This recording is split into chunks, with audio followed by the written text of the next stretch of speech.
அனைவருக்கும் வணக்கம். இந்த வீடியோவில் 5ஆம் வகுப்பு அறிவியல் பயிற்சி நூல் விடைகளில் பருவம் 1 வளரல் மதிப்பீடு 2 சரிங்களா, அதற்குண்டான விடைகள் பார்க்க போகிறோம். மூலக்கூறுகள் மிக நெருக்கமாக இருக்கும். இது ஒரு திடப்பொருள் இல்லையா, அதனால் மூலக்கூறுகள் மிக நெருக்கமாக இருக்கும் அப்படிங்கிற கூற்று 1 மட்டும் சரி. அடுத்து தாவர இலைகள் சணலினால் ஆனது. இந்த 4வது இருக்குது இல்லைங்களா, கைப்பை, அதுதான் தாவர இலையால் ஆனது.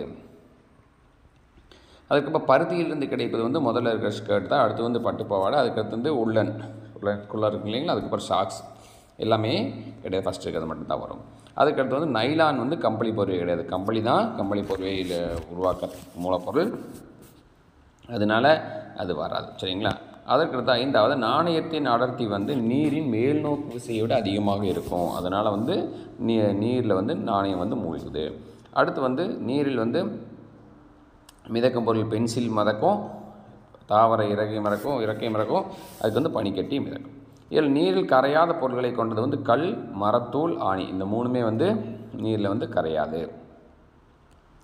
எதில் மூலக்கூறுகள் மிக நெருக்கமாக இருக்கும்னா நமக்கு தெரியும் திடப்பொருள்கள் தான். அப்போ செங்கல்ல தான் நீர் மூலக்கூறுகள் அதிகமாக இருக்கும்.